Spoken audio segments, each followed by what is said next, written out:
everybody, and welcome to Review Team 3, or RT3. I am CC Trainer Ling, and here we are once again to review another episode of Season 4 from Littlest Pet Shop. Here with me are my colleagues. First we have... Feem, what's up, guys? And we also have... Of course, we also have... That's what you sound like. Downloads Bacon. Oh, yeah. Always trying to stab me into the introductions, aren't you? What? I don't blame you so much for doing it as much as I blame myself for not anticipating it. Okay. I'm like an RKO out of nowhere. I hear voices in my head. Choose your episode.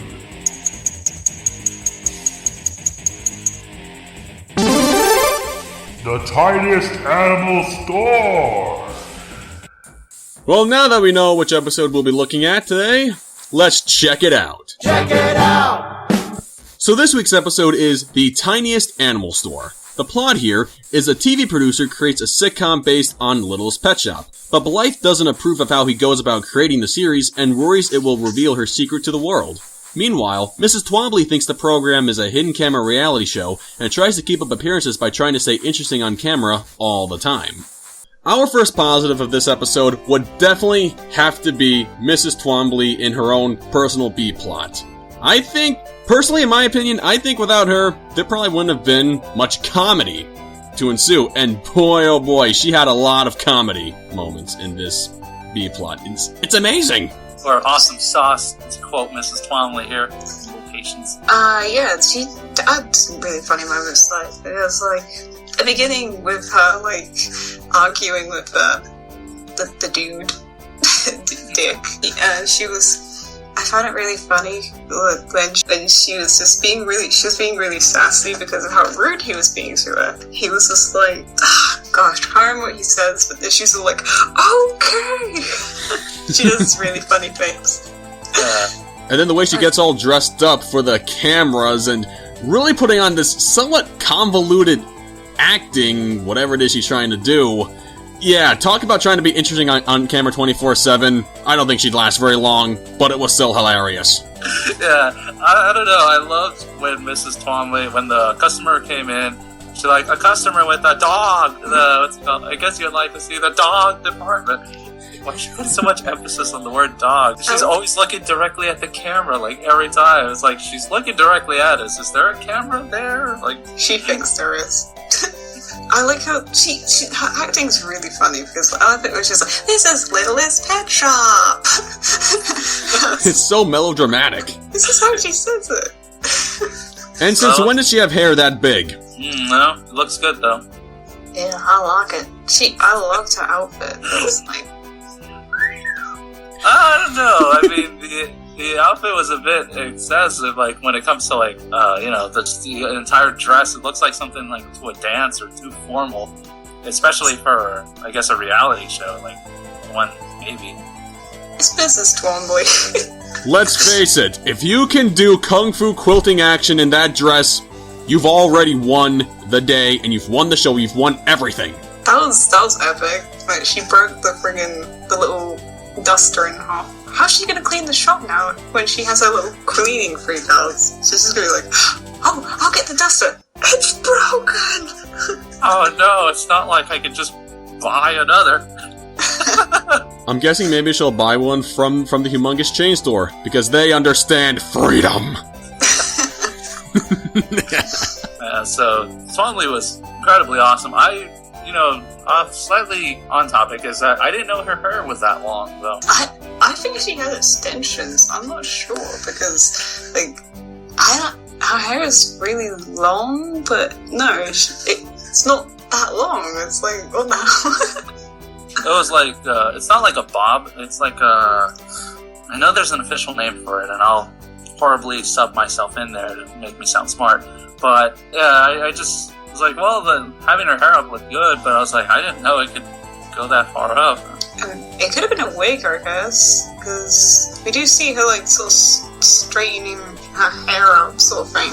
I'm not sure, because unless she has, like, a wig that looks exactly like her hair, I'm not sure. Alright, well, speaking of, Mrs. Twombly's acting, there were, a few little interesting characters and introduce here the actors that were going to play the pets. Well, there was also 4 if you want to count Lola playing Blythe. It's like, I really like the actors because they weren't like those stereotypical, peasants, we're around peasants right now. Yeah, they weren't like that. And especially like Lola, and she was really, really cool to Blythe in my opinion. And then we also had the actor playing Minka, whose name I forget. Zelda.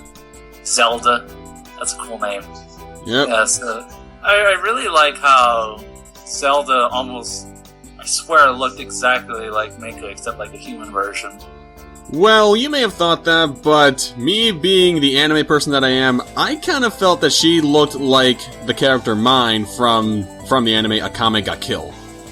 Ah. You know, long pink hair and pigtails, or ponytails, whatever you call that. Pigtails. Same thing. Then, of course, we had Vinny's actor. I forget his name also. I forget the actors' names. The actor who played Vinny. I don't know, he kind of had like a Keanu Reeves thing going on with his speech, I guess. At least that's what it reminded me of. And not to mention that his actor really almost caught the real identity of Vinny. The way he talked and the way he acted, he was so close to being Vinny that I think it was actually the right choice. Yeah. Actually, I want to point out something else that, Bacon, you mentioned this to me when I was watching the episode, is they actually made the actors look like the voice actors. Yeah, I did mention that the actors that play the pets actually look like the actors, the voice actors who play the pets in the show, like Sam Vincent and Kiritoza, I believe.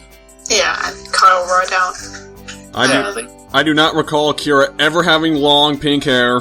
Well, minus the long pink hair, because, the face looks the way it does. Yeah, it's a cool thing going on there. Like, it has, like, the similar facial structure and maybe the same build, probably. Yeah. Like, the hair is different. Yeah. And the one who, and Lola was kind of looked a bit like Ashley Paul. Yeah, I thought that was really cool. That was a nice touch.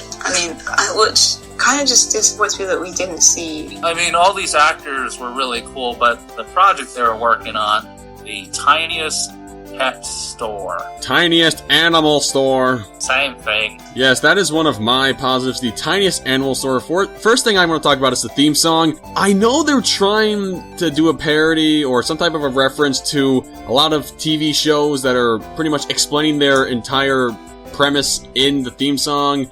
I'm not sure which ones they are. I'm pretty sure one of them is The Nanny. Not entirely sure on that list, but I watched that theme song the first time, and I keep sitting through it, and I'm sure I can speak on behalf of the entire fandom who have sat down and watched this theme song. The only question that is running through our minds whenever that theme song plays is just, what the heck is this? It's Tiniest Animal Store, CC. What? Are you out of your crazy little adolescent minds? I know I am, CC.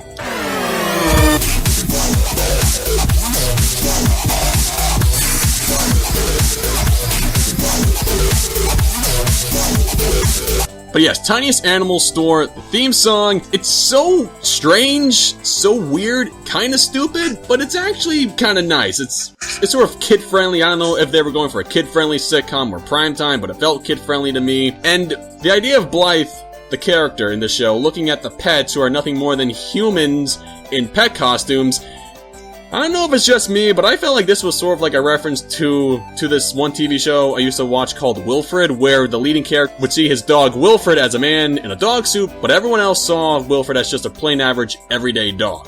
So maybe that's what they were trying to go for here in Tiniest Animal Store? Maybe. Yeah, probably. Or probably like any other one of those kids shows that have all the animals just, humans in these giant animal suits. And just, oh, hey look, a giant animal. Nothing out of the unusual here. It was really quite random how they did the whole thing, and I was like, what? After I watched it, it's like I agree, Cece, what the heck is this?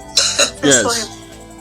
I like the outfit, I don't know why the outfit actually reminded me of a Magical Girl anime, but I don't think that's what they were going for.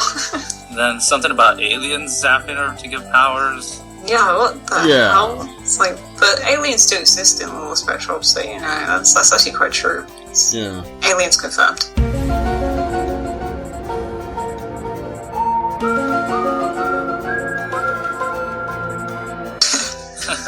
And I guess the way that the actors were portraying the pets were sort of accurate. I mean, Minka is always flying around and she does sort of risk herself at getting injured. Russell, yeah, his actor is actually more of Russell than, the character Russell that he's playing, somewhat scared of, the littlest things. So, yeah, there was that.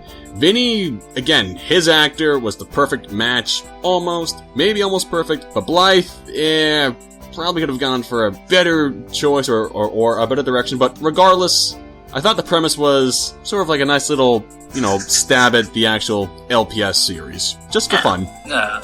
I thought Lola did a good job, though, but as Black. But, man, maybe, I don't know, I felt like this show... I don't know why, in a sense. I was feeling like this Yo Gabba Gabba feel, but I don't know why. Maybe that's just how the theme song was, or just that this show was kind of, I'm assuming is more of a family-friendly, little kid show, because they were talking about daytime Emmys to win. But I'm not sure that they can win an Emmy when, the entire set becomes completely dismantled after the pets decide to go in there and pretty much ruin it. Now, I'm not sure about you guys, but I actually thought it was kind of funny. I'm not saying that it was really funny for the actors to kind of get, picked on or beat up, in a sense, by those pets just randomly, coming on and just ruining the set. It just, I guess it was sort of like a little bit of a subconscious thing that Blythe and the pets wanted to do just to kind of get their revenge on this entire production of not really portraying LPS the way it's supposed to be and the way that they know it is supposed to be. Yeah, I guess. I know you see it that way, I kind of don't. Admit it. Admit it that when Minka grabbed Lola's wig and blew that kiss, you knew you were laughing like I was. I was with a smirk, but not laughing, I guess, because, Minka's, I thought Minka in the wig was kind of... So I guess it's time for those negatives. Oh, yeah, yes, the negatives. Well, the pets, going into the set and wrecking up the place was a positive for you. For me, I kind of felt really bad for the actors, at least, when it came to this, because, they were just basically doing their jobs, and pets are like, oh, they didn't get us right, let's mess them up, or let's, mess with them, I guess. Yeah. I didn't really think it was very justified of pets to do that, because it's apparent that none of the humans, other than Blythe, don't really know what the pet's full personality is like. So, it's very, very unlikely that they would get them accurate, because we've already had Jasper getting the pets wrong, we've had Finola doing it, and Mrs. Twombly, even though she's known them for years, she even doesn't know their personalities. And, and also it didn't help that Dick, they probably didn't even, I could imagine his directing not being very good, because he is always on that Bluetooth, so the actor's probably he's saying something to someone else, and then the actor's probably thinking that he's talking to them, when he's actually not talking to them. So I can imagine why they would get the pets wrong, because all those reasons, it's they can't speak to pets, so they're not gonna be like, oh, hey, Minka, am I portraying you correctly? Well, I think one of my complaints about the actors is that if they were really going into this gig and trying to be like the pets, I think what I think probably should have been the best approach to doing this was actually talk to Blythe and say, Blythe, you have been around these pets for so long, you probably know so much about them, at least in their little animal-like ways. Could you give me some pointers or something? Now, I know that asking a kid with no acting experience to give an actor some advice on a character that they're going to be playing, or in this case a pet, seems kind of silly, but given the context of what the show is about and what it's based on, I think going to the expert source of the entire concept would probably be the best approach if you want to get the best acting possible. I do agree with that to an extent, but I probably wouldn't want to say much about the pets, because, well, not that she wouldn't say much about them, it's just she doesn't want to risk revealing her secret to these people. Yeah, and also when the actors were there, studying the pets or whatever, Blythe just went up to her room. Yeah. She probably should have stayed down and Yeah. and actually observe to see if, they're sort of, getting the characters that they're going to portray right, or maybe she just felt it wasn't her place to tell an experienced actor what to do. I don't know, it just raises a lot of questions. One thing I thought was a fun question was that how come Dick didn't actually speak to Mrs. Twombly about this? She's the owner, so surely it should be her permission to, do all this stuff, and he didn't actually speak to her properly, at least. Yeah. I thought that was a little bit, weird. He went with Blythe. Blythe doesn't own the shop, so it's why did he ask Blythe and not Mrs. Twombly? Well, I guess speaking of Blythe, we can move on to her, as she is one of our negatives. One of those few times where Blythe is actually a negative in the episode. For me, I guess Blythe, I'm not sure. It's just that she was there, but, again, like what we just stated earlier, she would have been more helpful if she was still there while the actors were observing the pets to get it right, And then another thing that just really baffles me just so much is that for the first 3 seasons, Blythe is really trying her best to keep, her talking to pets a secret, if the pets are on, if someone's there in the room, I'm trying my best not to talk to the pets, unless Twombly's there, then, or something, I don't know. But basically, she's more aware of, her surroundings and, won't talk to the pets, just hey guys, what's up, directly right there. So, in this episode, she does it, I swear, 2 times in front of someone. First in front of Dick, and then the second one in front of Lola. Yeah.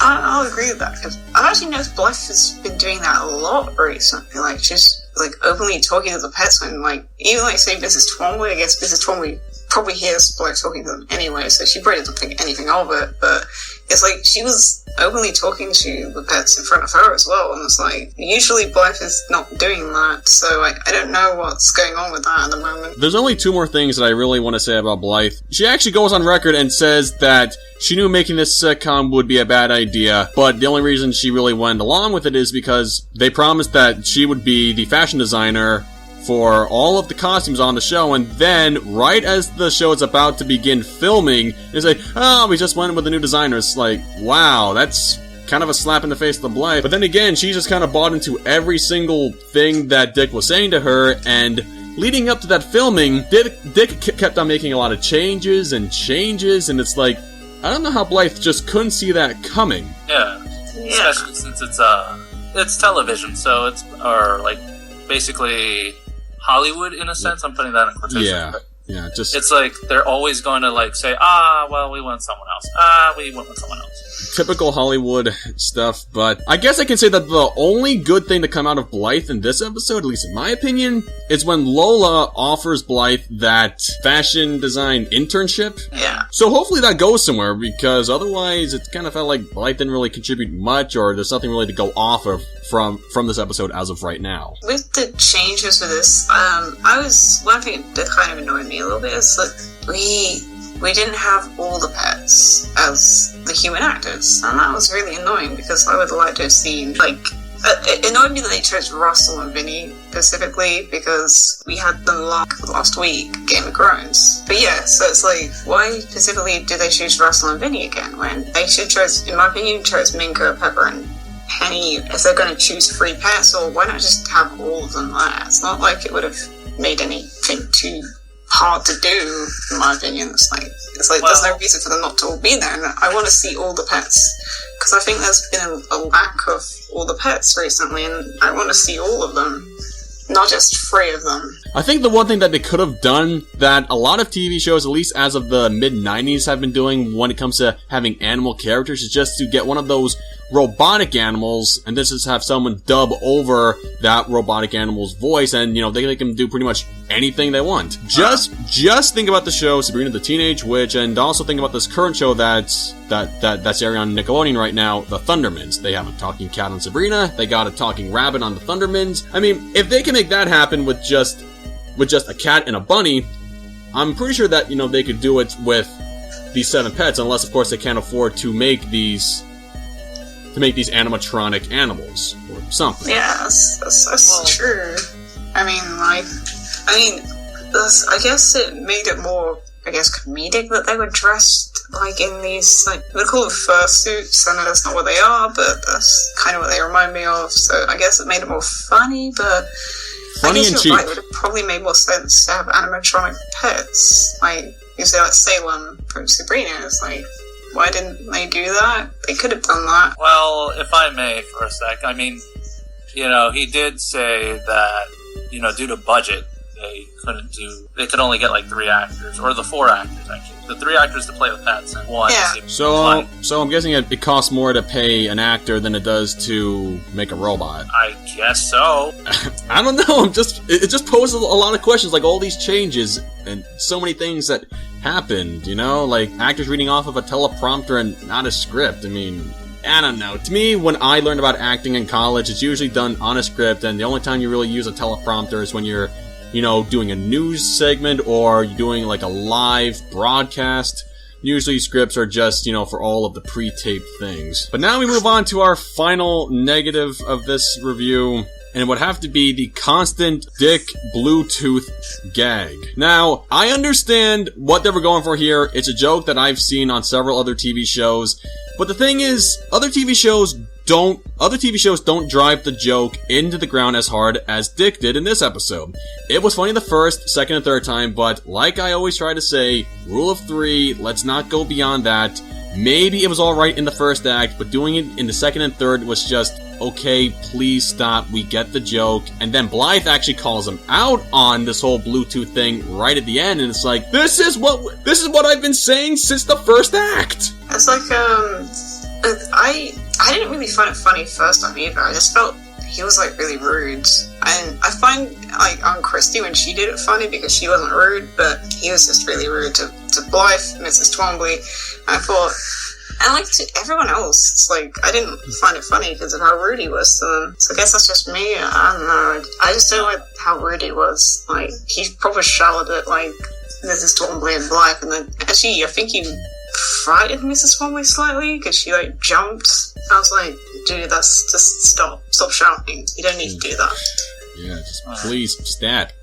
Because I found it more annoying than I did find it funny, to be honest. Ditto. I guess without that, we wouldn't have had Twombly's weird plot thing. I guess, again, it needed to be there, but, I mean, it could have been slightly more underplayed, because if you say it like 3 times, probably, but then they kept doing it, it's like, it wasn't funny first time, stop doing it again. For me, the Tiniest Animal Store, while I do get how we're getting another one of those stereotypical Hollywood episodes where some big-time producer comes in to make a TV show about someone's life, they're gonna really turn that person's life upside down and pretty much make the show nothing at all what their real life is about. And it's kind of funny, but at the same time, there's not really a lot of, really high moments that the episode had. I mean, Twombly's moments were the best moments in my opinion. They were the saving grace of this episode. The actors were, they were good, but I guess their portrayals could have been a little bit better, but still, I got the joke. Tiniest Animal Store itself, it's a nice little jab at the series altogether, but I guess we all kind of knew that this little sitcom was not gonna really be up to snuff with what it's supposed to be. And yeah, Dick and his many changes and his Bluetooth gag just could have been a lot better of an episode. Originally, I rated the episode very high, but after rewatching it for the 4th time, I'm gonna have to give this episode a 7.3 out of 10. It's just, it happened. Well, this episode feels, I mean, I liked it, but there was a lot of things that kind of, it dragged it down slightly for me. And I went into this, originally really, really hyped, because I was expecting something like commercial success again, because they did that really well, so I thought they were going to do similar things for this one. The main bit they did with commercial success that they kind of transferred over to this was Twombly, in my opinion, because she had good moments in that episode, and she also had good moments in this episode. Well, she was really great in this episode because she had a lot of funny moments, but she also had a breakdown at the end because of how stressed she got with it. And I was like, ooh, okay. I mean, I did find it funny to an extent, but at the same time, I felt really bad for her because she was like practically crying. And well, the pets attacking the actors, I felt was really unjustified because, well, as I said before, they shouldn't be too hard on the actors not getting the rights. Because it's been shown that humans in this show who can't talk to pets get the pets' personalities wrong, even ones who have known them for years. I felt that they should have been a little bit more lenient, and it was just because the human actors, they weren't mean to the pets, so again, it was just unjustified. And, well, Dick I found to be a slightly annoying character because I found him more annoying than funny, and he was just rude overall, and it was just not needed in my opinion. As I stated before, like, he didn't speak to Mrs. Twombly about, I guess he's more interested in getting Blythe to do the film, so I don't know. So it's just like, he didn't really inform her, in a sense, so it's just weird like that. And as well as the changes and everything, I agree that he kept changing a lot of stuff with that. And, well, I also had Zoe. Zoe was quite funny, and when the fact that she didn't really get a chance to be in it, and she got really jealous. So I always find it funny when she has her little moments, like, at least you get to be in it! Well, Twombly was probably the best part of the whole episode for me, and probably the human pets. Other than that, this is probably not one of the best episodes. But okay, I'm gonna rate it now. I'm gonna give it an 8.5 out of 10. Overall for me, this is probably one of the worst episodes of LPS. In my opinion, of course. Don't be going off all crazy. Something about this episode really baffles me. And it's just the amount of mean-spiritedness that it contains and just how dumb the characters were. Again, it's just, you feel bad for the actors, you feel bad for Twombly, but hey, there were some good moments, Mika was adorable, the pets had their moment here and there, and Zoe was pretty cool, and, it was good, just for those little parts. I don't want to spend too much time ranting on about this, so overall, I'm going to give this episode a 6.5 out of 10. Hopefully they do better next time, but if this is an episode you like, that's awesome.